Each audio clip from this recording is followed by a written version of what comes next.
அண்ணாமலை இருக்காருல்ல, Annamalai G. Annamalai G எது போயிருக்காரு இங்க. ஆனா என்னன்னா, அவருக்கு முன்னாடியே முன்னாள் தலைவர் பொன் ராதாகிருஷ்ணன் மீட் பண்ண போயிருக்காரு அமித்ஷாவை. இது என்னைக்கு நடந்திருக்கு இந்த சந்திப்புனா, எடப்பாடி பழனிசாமி அதிமுக அலுவலகத்தை திறக்கதான் முன்னேன்ட்டு பார்க்கதான் முன்னேன்னு சொல்லிட்டு சந்தடி சாக்குல கார்லாம் மாதிரி அமித்ஷா சந்திச்சிருந்தாருல நைட்டு போய், அன்னைக்கு காலையிலேயே பொன் ராதாகிருஷ்ணன் மீட் பண்ணி பேசியிருக்காரு அமித்ஷா. ஏன்னா தமிழ்நாட்டு நிலவரம் உங்களுக்கு கேட்டதான் கரெக்டா தெரியும். நிறைய புக்கு பிடிச்சவங்களா கேட்டா இஷ்டத்துக்கு அந்த அளந்து விட்டுருவாங்க.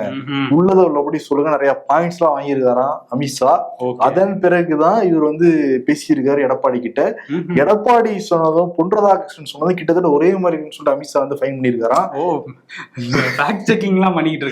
6 வித்தியாசங்கள். ஏன்னா எடப்பாடி வச்சது முக்கியமான கோரிக்கைகள் என்னன்னா, அண்ணாமலை தலைவராக நீடிக்க கூடாது, அதே மாதிரி தினகரன் ஓபிஎஸ் சசிகலா செத்துக்க சொல்லக்கூடாதுன்னு சொல்லிட்டுதான் இந்த இரும்பு மனிதர், தமிழ்நாடோட இரும்பு மனிதர்னு சொல்லிக்கிற எடப்பாடி பழனிசாமி இந்தியாவின் இரும்பு மனிதர்னு சொல்ல போற அமித்ஷா போய் சொல்லியிருக்காரு.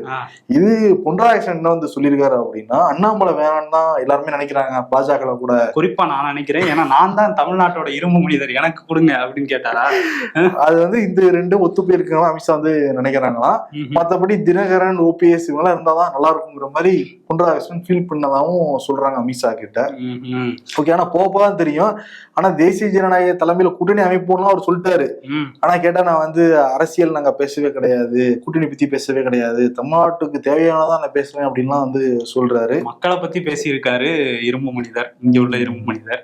ஓகே, மக்கள்கிட்ட எப்ப பேசுவாரு, கட்சிக்காரன் எல்லாம் பேசிக்கிட்டு இருக்கிற எலெக்ஷன் வந்தா மட்டும் தான் இரும்பு மனிதரை நம்ம பார்க்க முடியுது. ஆமா, ஏன்னா எதிர்கட்சி தலைவர் அங்கேயே போக மாட்டேங்கிறாரு, இரும்பு மனிதர் உள்ளுக்குள்ளேயே சட்டசபைக்குள்ளேயே. நீங்க போயிருக்காரு, விளையாடு பண்ணிட்டாங்க. அது கூட என்னன்னா, எடப்பாடி பழனிசாமி பேட்டி கொடுக்குறப்ப ராஜேந்திர பாலாஜி வர சொல்லுங்க பதிலா செந்தில் பாலாஜி வர சொல்லுங்கட்டாப்ல. இரும்பு மனிதரை பார்த்தோன்னே பதட்டத்திலே இருக்காரு போல இருக்கு இந்த இரும்பு மனிதர். இல்ல, ஒருவேளை செந்தில் பாலாஜி திரும்ப நம்ம கட்சிக்கு வரணும்னு நினைக்கிறாரா? இன்னொருத்தரா மாப்பிள்ளைக்கு தெரியுங்கிறாங்க, ராஜேந்திர பாலாஜி செந்தில் பாலாஜிங்கிறாங்க. இன்னும் நடந்துகிட்டு இருக்கு, புரியலையே. ஆமா, ஏதோ ஒண்ணு நடக்குது.